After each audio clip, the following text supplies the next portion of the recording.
नमस्कार, जय हिंद। कैसे हैं आप सभी लोग।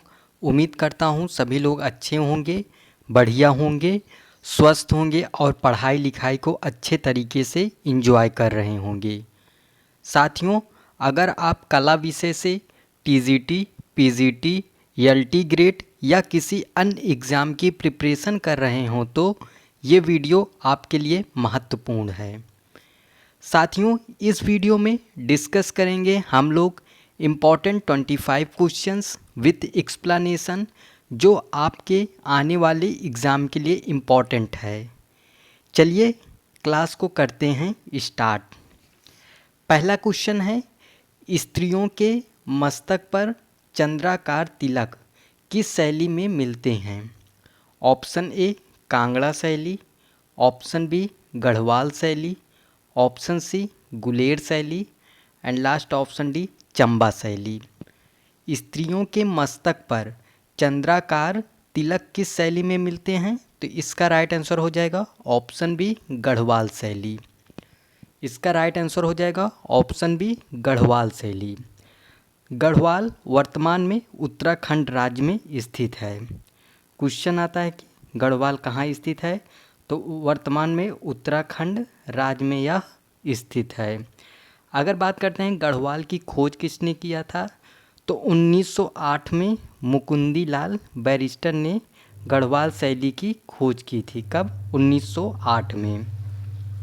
1908 में मुकुंदी लाल बैरिस्टर ने 1908 में गढ़वाल शैली की खोज की थी। नेक्स्ट इम्पॉर्टेंट है कि श्यामदास व हरदास, यानी ये दोनों पिता पुत्र थे। श्यामदास पिता, हरदास पुत्र, जो गढ़वाल शैली के जन्मदाता के रूप में जाने जाते हैं। कौन? श्यामदास एवं हरदास पिता पुत्र हैं जो गढ़वाल शैली के जन्मदाता के रूप में जाने जाते हैं। नेक्स्ट इम्पॉर्टेंट है, गढ़वाल शैली का प्रसिद्ध चित्रकार कौन था? मोलाराम। गढ़वाल शैली का प्रसिद्ध चित्रकार कौन था? मोलाराम। यह गढ़वाल शैली का प्रसिद्ध चित्रकार था। अगर बात किया जाए मोलाराम की कला की सबसे अधिक प्रशंसा किसने किया था, तो मुकुंदी लाल बैरिस्टर ने। मोलाराम की कला की सबसे अधिक प्रशंसा किसने किया था, तो मुकुंदी लाल बैरिस्टर ने। अगर बात करते हैं मोलाराम का प्रसिद्ध चित्र जैसे मस्तानी, ये इम्पॉर्टेंट है एग्ज़ाम के लिए। मोलाराम का प्रसिद्ध चित्र है मस्तानी, आँख मिचौनी, गोवर्धन धारण, ये सब मोलाराम के प्रसिद्ध चित्र हैं जो एग्ज़ाम में पूछे जाते हैं। तो स्त्रियों के मस्तक पर चंद्राकार तिलक किस शैली में मिलते हैं, तो ऑप्शन बी गढ़वाल शैली। नेक्स्ट क्वेश्चन, मिट्टी के बर्तनों का आविष्कार किस काल में हुआ था। ऑप्शन ए पूरा पाषाण काल, ऑप्शन बी नवपाषाण काल, ऑप्शन सी मध्य पाषाण काल एंड लास्ट ऑप्शन डी सैंधव काल। तो मिट्टी के बर्तनों का आविष्कार किस काल में हुआ था, तो इसका राइट आंसर क्या हो जाएगा? ऑप्शन बी नवपाषाण काल। अगर बात करते हैं प्रागैतिहासिक चित्रकला को अध्ययन की सुविधा की दृष्टि से इसे 3 भागों में बांटा गया है। कितने भागों में बांटा गया है? 3 भागों में, जिसमें से पहला है पूर्व पाषाण काल, दूसरा है मध्य पाषाण काल, तीसरा है नवपाषाण काल। अगर बात करते हैं पूर्व पाषाण काल, इसका समय 3000 ईसा पूर्व से 25000 ईसा पूर्व है। पूर्व पाषाण काल का समय 30000 ईसा पूर्व से 25000 ईसा पूर्व है। मध्य पाषाण काल का 25000 ईसा पूर्व से 10000 ईसा पूर्व इसका समय माना जाता है। और नवपाषाण काल का समय 10000 ईसा पूर्व से 5000 या 3000 ईसा पूर्व माना जाता है। भारत में नवपाषाण काल से संबंधित पुरातात्विक खोज का श्रेय किसे जाता है? डॉक्टर प्राइमरोज को। किसे जाता है? डॉक्टर प्राइमरोज को इन्हें इसकी खोज का श्रेय है। भारत में नवपाषाण काल से संबंधित पुरातात्विक खोज का श्रेय किसे है, तो डॉक्टर प्राइमरोज को। अगर बात करते हैं नवपाषाण काल, इसमें पालिशदार पत्थर के बने हथियारों का प्रयोग होना शुरू हो गया था। पत्थर की कुल्हाड़ी आदि का प्रयोग किया गया था किस काल में? नवपाषाण काल में। इसका राइट आंसर क्या हो जाएगा? ऑप्शन बी, नवपाषाण काल। नेक्स्ट क्वेश्चन, रविंद्रनाथ टैगोर की पहचान किस रूप में है? ऑप्शन ए है चित्रकार, ऑप्शन बी है मूर्तिकार, ऑप्शन सी है कवि एंड लास्ट ऑप्शन डी है फिल्मकार। तो रविंद्रनाथ टैगोर की पहचान किस रूप में है? तो इनकी पहचान कवि के रूप में है। इसका राइट आंसर क्या हो जाएगा? ऑप्शन सी, कवि। अगर बात किया जाए रविंद्रनाथ टैगोर, तो इनका जन्म कब होता है? 7 मई 1861 में। रविन्द्रनाथ टैगोर का जन्म 7 मई 1861 में कहाँ होता है? तो कोलकाता के जोरा सांको में। अगर बात किया जाए रविन्द्रनाथ टैगोर ये प्रसिद्धि किस रूप में हासिल किए थे? तो कवि हो गए, साहित्यकार, दार्शनिक, इन रूपों में ये प्रसिद्ध थे। भारतीय साहित्य का एकमात्र नोबेल पुरस्कार विजेता हैं रविन्द्रनाथ टैगोर, या एशिया के प्रथम नोबेल पुरस्कार सम्मानित व्यक्ति हैं रविन्द्रनाथ टैगोर। इन्हें इनकी पुस्तक गीतांजलि के लिए नोबेल पुरस्कार मिला था। कब मिला था? 1913 में। इनकी कौन सी पुस्तक है? गीतांजलि। गीतांजलि के लिए इन्हें 1913 में नोबेल पुरस्कार से सम्मानित किया गया था। इन्होंने लगभग 67 यानी 67 वर्ष की आयु में 1928 में इन्होंने चित्रकारी करने का प्रयत्न किया था। कब? 1928 में। इनकी उम्र क्या थी? 67 वर्ष। तो इन्होंने चित्रकारी करना शुरू किया था। कितनी आयु में? 67 साल की आयु में इन्होंने 1928 में चित्रकारी करना प्रारंभ किया था। तो रविन्द्रनाथ टैगोर की पहचान किस रूप में है? कवि के रूप में। नेक्स्ट क्वेश्चन, उत्तर प्रदेश में राजकीय चीनी मिट्टी पात्र विकास केंद्र कहाँ स्थापित है? Option A Farrukhabad, option B Lucknow, option C Bulandshahr and last option D Varanasi. इसका राइट आंसर क्या हो जाएगा? Option C Bulandshahr. बुलंदशहर में कहा? खुर्जा एक जी, बुलंदशहर के खुर्जा में यह उत्तर प्रदेश में राजकीय चीनी मिट्टी पात्र विकास केंद्र स्थापित है। कहाँ? उत्तर प्रदेश के बुलंदशहर खुर्जा जिले में। खुर्जा एक स्थान है जो बुलंदशहर का है, वहाँ पर उत्तर प्रदेश के राजकीय चीनी मिट्टी पात्र विकास केंद्र स्थापित है। चलिए नेक्स्ट क्वेश्चन की बात कर लेते हैं। क्वेश्चन नंबर 5, जैन लघु चित्रों का प्रमुख विषय क्या था या क्या है? ऑप्शन ए तीर्थंकर और उनकी जीवनी, ऑप्शन बी पशु पक्षी, ऑप्शन सी मानव एंड लास्ट ऑप्शन डी शासक। इसका राइट आंसर क्या हो जाएगा? ऑप्शन ए तीर्थंकर और उनकी जीवनी। इसका राइट आंसर क्या हो जाएगा? ऑप्शन ए तीर्थंकर और उनकी जीवनी।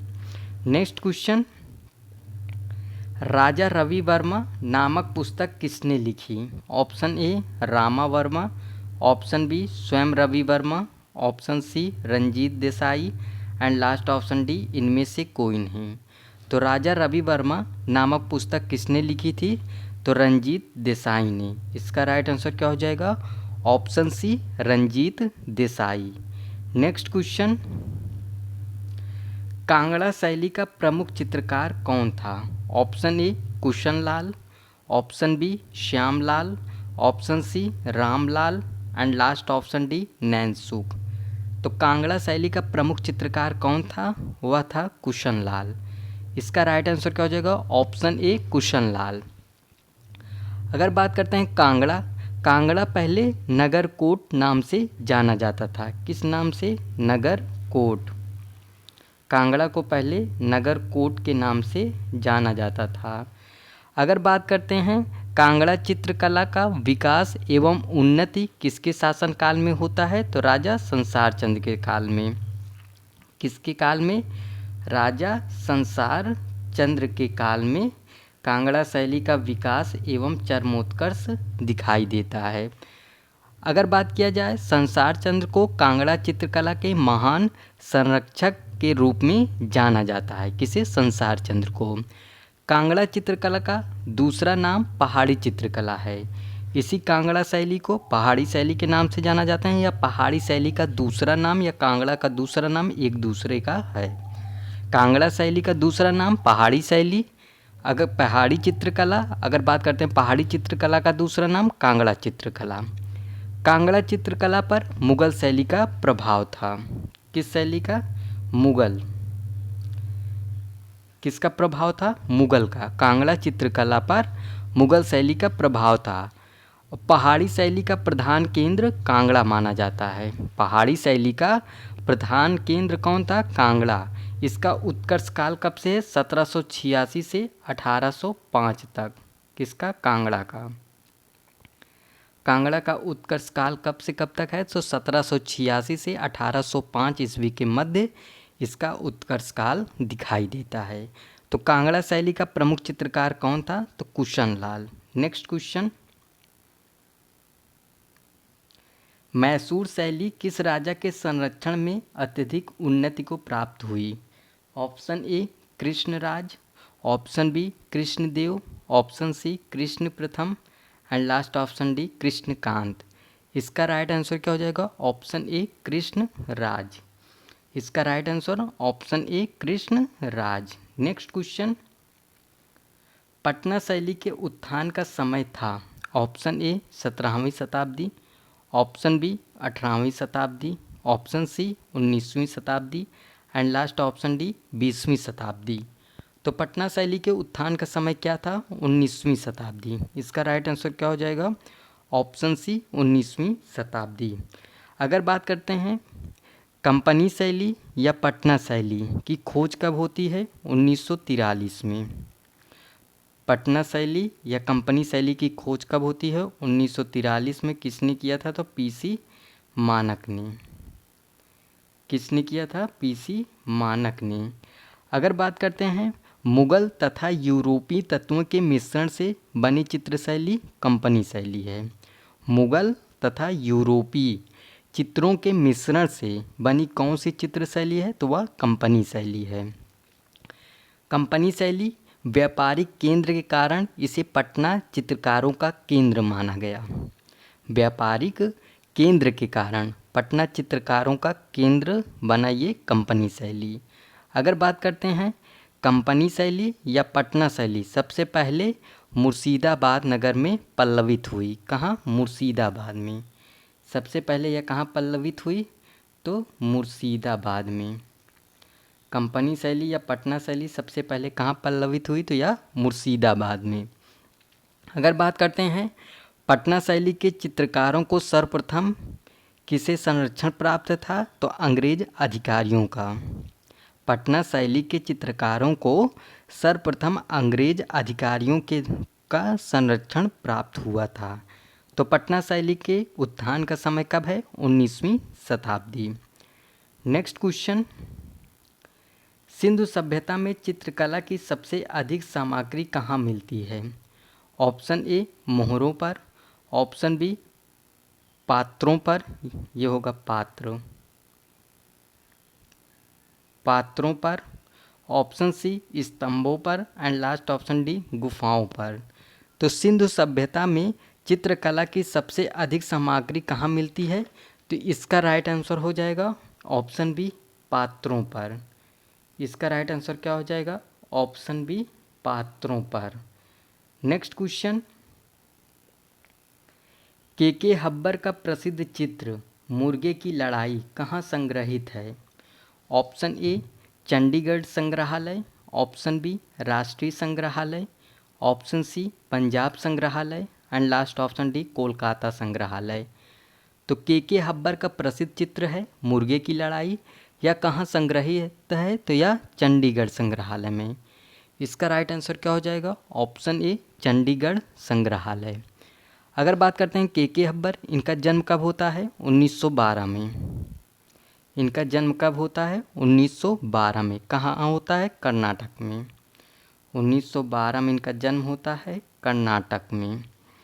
अगर बात करते हैं 1934 से 1938 के मध्य sir J school of art Mumbai से कला में इन्होंने डिप्लोमा प्राप्त किया। कब से कब तक? 1934 से 1938 के मध्य।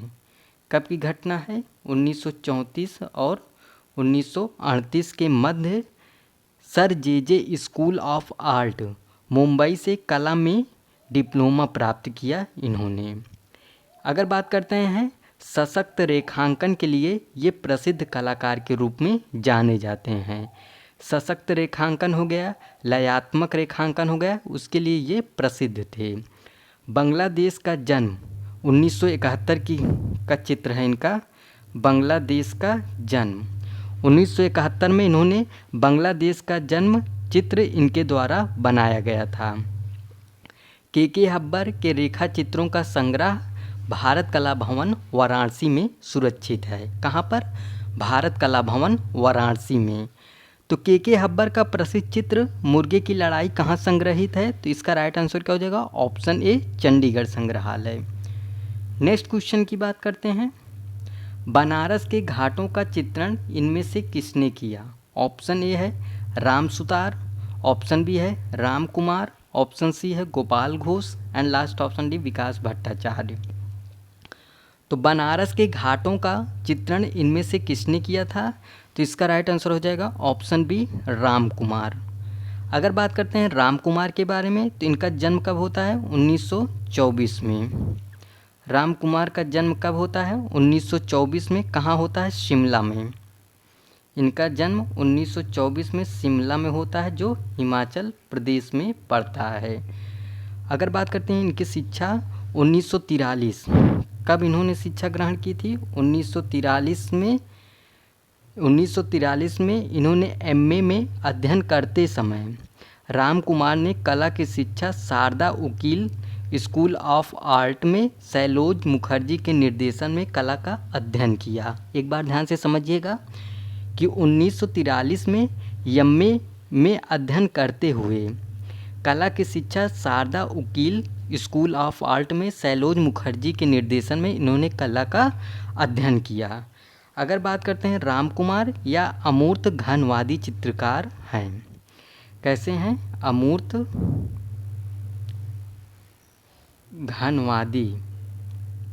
अमूर्त घनवादी दृश्य चित्रकार के रूप में इन्हें जाना जाता है। राम कुमार को अमूर्त घनवादी दृश्य चित्रकार के रूप में जाना जाता है। राम कुमार के चित्रों की प्रथम एकल प्रदर्शनी 1938 में लगी थी। कहाँ? शिमला में आयोजित की गई थी। कब? 1948 में। राम कुमार के चित्रों की प्रथम एकल प्रदर्शनी 1948 में। कब लगी थी? 1948 में। कहाँ लगती है? शिमला में। 1948 में शिमला में आयोजित की गई थी। इनको पुरस्कार मिला था, जैसे 1986 में मध्य प्रदेश सरकार का कालिदास सम्मान इन्हें सम्मानित किया गया था। 2010 में पद्म भूषण इन्हें मिला था और 2011 में ललित कला अकादमी का फेलोशिप इन्हें मिला था राम कुमार को 1986 में मध्य प्रदेश सरकार का कालिदास पुरस्कार मिला, 2010 में पद्म भूषण मिला और 2011 में ललित कला अकादमी का फेलोशिप मिला। तो बनारस के घाटों का चित्रण इनमें से किसने किया? तो वह कौन है? राम कुमार। आइए नेक्स्ट क्वेश्चन देखते हैं। आँख मिचौनी किसका प्रसिद्ध चित्र है? Option A Picasso, option B Ram Kumar, option C Goya and last option D माने। इसका राइट आंसर क्या हो जाएगा? ऑप्शन सी गोया। आँख मिचौनी किसका प्रसिद्ध चित्र है? तो ये है गोया का।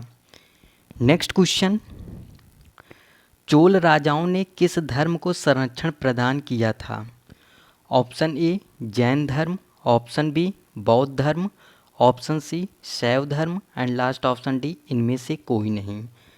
तो चोल राजाओं ने किस धर्म को संरक्षण प्रदान किया था? तो वह है शैव धर्म। इसका राइट आंसर क्या हो जाएगा? ऑप्शन सी शैव धर्म। नेक्स्ट क्वेश्चन, माइकल एंजेलो द्वारा गढ़ी गई प्रतिमा कौन सी है? पिएटा वर्तमान में कहाँ संग्रहित है? Option A Saint Peter church में, option B Saint Vitale church में, ऑप्शन सी मिलान के चर्च में and last option D Sistine chapel की चर्च में।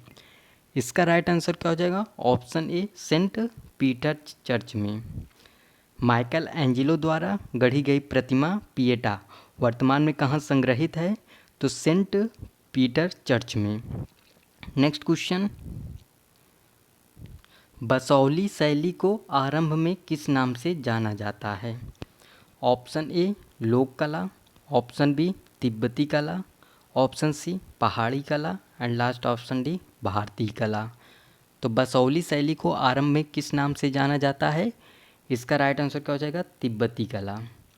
इसका राइट आंसर ऑप्शन बी, तिब्बती कला। अगर बात करते हैं समस्त पहाड़ी शैली में सबसे प्राचीन मानी जाती है बसौली शैली। समस्त पहाड़ी शैली में सबसे प्राचीन मानी जाती है बसौली शैली। इसका उद्भव लोक कला से है। इसका उद्भव लोक कला से है। किसका? बसौली का। बसौली का उद्भव लोक कला से है। इसकी खोज कब होती है? 1929 में। बसौली शैली की खोज कब होती है? 1929 में। किसने किया था? अजीत घोष ने। किसने किया था? अजीत घोष ने 1929 में बसौली शैली की खोज की थी। कब? 1929 में अजीत घोष के द्वारा। अगर बात करते हैं, यह जम्मू कश्मीर राज्य के कठुआ जिले के अंतर्गत आती है। कौन? बसौली शैली। बसौली शैली की नींव राजा कृष्णपाल के शासनकाल में पड़ी। किसके शासनकाल में? कृष्णपाल। बसौली शैली की नींव राजा कृष्णपाल के शासनकाल में पड़ी थी। अगर बात करते हैं बसौली शैली को आरंभ में किस नाम से जाना जाता है? वह तिब्बती कला। नेक्स्ट क्वेश्चन, प्रोग्रेसिव ग्रुप की प्रथम प्रदर्शनी कब आयोजित की गई? Option A 1947, option B 1948, option C 1949 and last option D 1950। Progressive group की प्रथम प्रदर्शनी कब आयोजित की गई? तो 1949 में। अगर बात करते हैं, इसे पैक ग्रुप या प्रोग्रेसिव आर्टिस्ट ग्रुप के नाम से जाना जाता है। इसकी स्थापना कब होती है? 1947 में। पैक ग्रुप की स्थापना कब होती है? 1947 में। कहाँ होती है? तो मुंबई में। पैक ग्रुप या प्रोग्रेसिव आर्टिस्ट ग्रुप की स्थापना 1947 में मुंबई में होती है। इसके संस्थापक कौन थे? सूजा, एफ.एन. सूजा इसके संस्थापक सदस्य के रूप में जाने जाते हैं। सदस्य या संस्थापक सदस्य की बात कर रहे हैं। संस्थापक सदस्य सूजा हैं। अगर बात करते हैं इस समूह का घोषणा पत्र किसने तैयार किया था? तो यही सूजा महोदय ने। इसका घोषणा पत्र किसने तैयार किया था या लिखा था? तो सूजा ने। इसकी पहली प्रदर्शनी कब होती है? 7 जुलाई 1949 में। पैक ग्रुप की पहली प्रदर्शनी 7 जुलाई 1949 में इसकी पहली प्रदर्शनी आयोजित होती है। पैक ग्रुप की प्रथम प्रदर्शनी का उद्घाटन किसने किया? तो मुल्कराज आनंद ने। पैक ग्रुप की प्रथम प्रदर्शनी का उद्घाटन किसने किया? तो मुल्कराज आनंद ने। अगर बात करते हैं पैक ग्रुप में 6 सदस्य कलाकारों का नाम, जैसे सूजा हो गए, आरा हो गए, रजा, हुसैन, बाकरे और गाडे।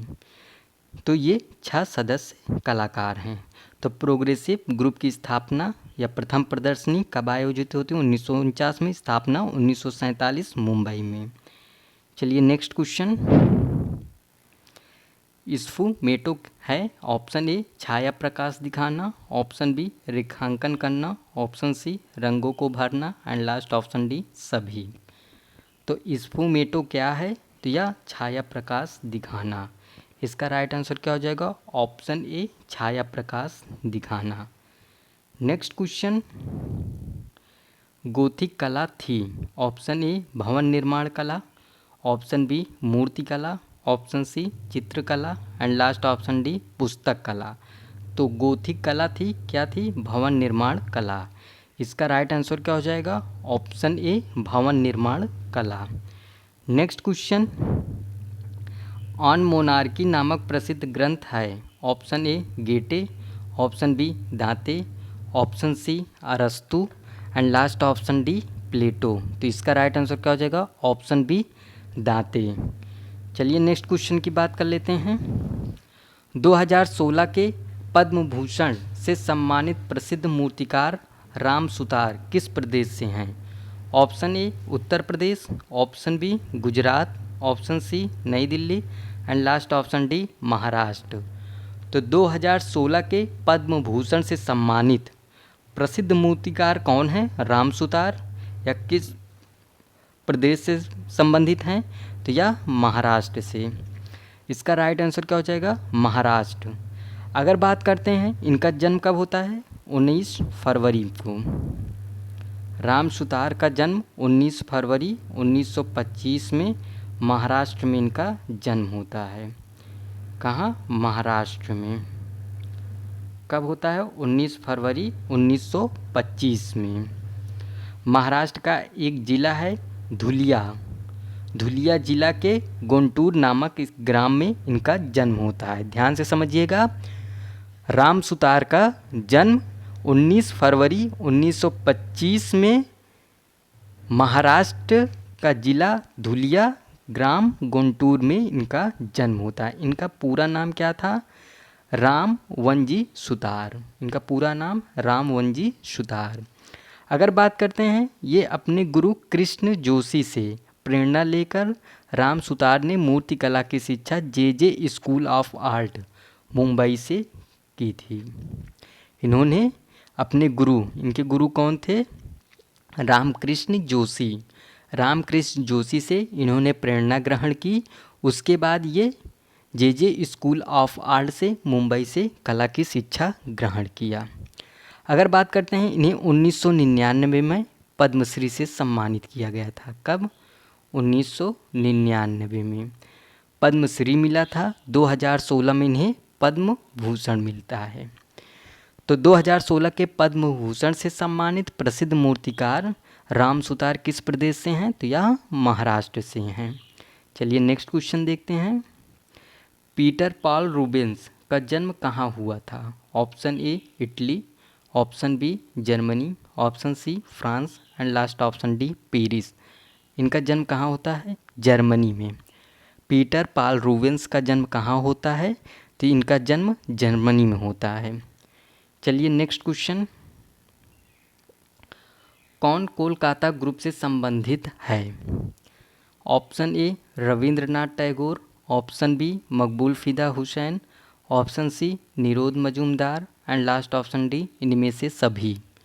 तो कौन कोलकाता ग्रुप से संबंधित हैं? तो इसका राइट आंसर क्या हो जाएगा? Option C Nirod Majumdar. अगर बात करते हैं कोलकाता ग्रुप की स्थापना कब होती है? 1943 में। किसने किया था? प्रदोष दास गुप्ता ने। कहाँ पर होती है? कलकत्ता में। कब होती है? 1943। इसी को ग्रुप 43 के नाम से भी जाना जाता है। Next question. चित्तौड़गढ़ दुर्ग में स्थित विजय स्तंभ की कुल ऊंचाई कितनी है? Option A 16.3 metre, option B 15.4 metre, option C 37.19 metre and last option D 25.6 metre. तो चित्तौड़गढ़ दुर्ग में स्थित विजय स्तंभ की कुल ऊंचाई कितनी है? 37.19 मीटर। अगर बात करते हैं विजय स्तंभ, इसी को विक्ट्री टावर के नाम से जाना जाता है। इसकी ऊंचाई तो दे दिए हैं 37.19 मीटर। ये तो ऑप्शन में दिया हुआ है। अगर फुट में बात करेंगे तो ये 122 फुट है। कितना है? 122 फुट। फुट में बात करेंगे 122 फुट, मीटर में बात करेंगे 37.19 मीटर।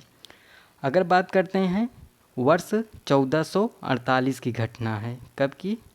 1448 की यह घटना है। राणा कुंभा ने महमूद खिलजी को हराकर, कौन सा युद्ध था? मालवा विजय के अवसर पर विजय स्तंभ का निर्माण करवाया था। किसने? राणा कुंभा ने।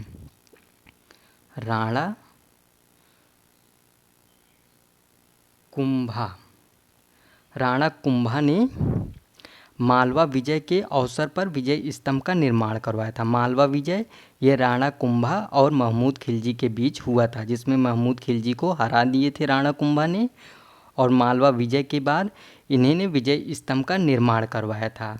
अगर बात करते हैं विजय स्तंभ पर भारतीय डाक टिकट कब जारी होता है? 1949 में। 1949 में विजय स्तंभ पर भारतीय डाक टिकट जारी होता है। विजय स्तंभ किसे समर्पित है? तो यह विष्णु भगवान को। विजय स्तंभ किसे समर्पित है? विष्णु को। अगर बात करते हैं इसका वास्तुकार कौन था? जैता। विजय स्तंभ का वास्तुकार कौन था? जैता। एक इम्पॉर्टेंट और फैक्ट है कि राजस्थान पुलिस और माध्यमिक शिक्षा बोर्ड का प्रतीक चिन्ह है विजय स्तंभ। एक बार ध्यान से समझिएगा, थोड़ा इम्पॉर्टेंट है ये। चित्तौड़गढ़ में स्थित विजय स्तंभ की कुल ऊंचाई कितनी है? 37.19 मीटर। कितनी है? 37.19 मीटर। ये मीटर में है। अगर बात करेगा फिट में, तो यह फिट में कितना है? 122 फीट। कितना है? 122 फीट। तो विजय स्तंभ की ऊंचाई कितनी है? 37.19 मीटर, या फिट में पूछेगा तो 122 फीट। ये 1448 क्या है? ये इसका इम्पोर्टेंट फैक्ट क्या है?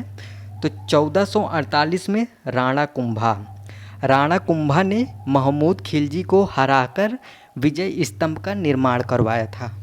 तो एग्ज़ाम में क्वेश्चन बन जाता है कि वह कौन सा युद्ध था? तो वह मालवा का युद्ध था। मालवा का युद्ध किसके बीच में होता है? राणा कुंभा एवं महमूद खिलजी के बीच में, जिसमें महमूद खिलजी राणा कुंभा के हाथों पराजित हो जाता है। इसी के अवसर पर राणा कुंभा ने विजय स्तंभ का निर्माण करवाता है। अगर बात करते हैं विजय स्तंभ पर भारतीय डाक टिकट कब जारी किया गया था? तो 1948 में, 1949 में इस पर डाक टिकट जारी किया गया था विजय स्तंभ पर। और यह किसे समर्पित है? तो विष्णु को। किसे समर्पित है? विष्णु को। अगर बात करते हैं इसका वास्तुकार कौन था? जैता। इसका वास्तुकार कौन था? जैता। विजय स्तंभ का वास्तुकार के रूप में किसे जाना जाता है? जैता को राजस्थान पुलिस और माध्यमिक शिक्षा बोर्ड का प्रतीक चिन्ह है विजय स्तंभ। विजय स्तंभ का निर्माण किसने करवाया था? राणा कुंभा ने। किसने करवाया था? तो राणा कुंभा ने। उम्मीद करता हूँ सारे फैक्ट आपको अच्छी तरीके से समझ में आया होगा, और वीडियो लाइक कर देना, चैनल सब्सक्राइब करके आगे बढ़ते रहिएगा। चलिए नेक्स्ट क्वेश्चन की बात करते हैं। आज का अंतिम क्वेश्चन है, बोध गया स्थित प्रसिद्ध महाबोधि मंदिर का निर्माण किस शासक ने कराया था? Option A Ashoka, option B Ajatashatru, option C Dharmapal, and last option D Devpal. इसका राइट आंसर क्या हो जाएगा? Option A Ashoka. बोध गया स्थित प्रसिद्ध महाबोधि मंदिर का निर्माण किस शासक ने कराया था? तो इसका राइट आंसर क्या हो जाएगा? Option A Ashok. तो ये था आज का इम्पॉर्टेंट 25 क्वेश्चंस। आपका क्या स्कोर हुआ आप कमेंट बॉक्स में बताइएगा। किसी क्वेश्चन में आपका डाउट हो, नहीं समझ में आया, आपका कोई क्वेरी वगैरह हो, या हमसे कोई गलती हुआ हो, मिस्टेक हुआ हो, तो आप कमेंट बॉक्स में ज़रूर बताइएगा, उसका हम रिप्लाई करेंगे। चलिए, अगर आप चैनल पर पहली बार आए हैं तो प्लीज़ चैनल को सब्सक्राइब कर लीजिएगा, वीडियो को ज़्यादा से ज़्यादा शेयर कर दीजिएगा। मिलते हैं नेक्स्ट वीडियो में, तब तक के लिए bye, take care, thank you.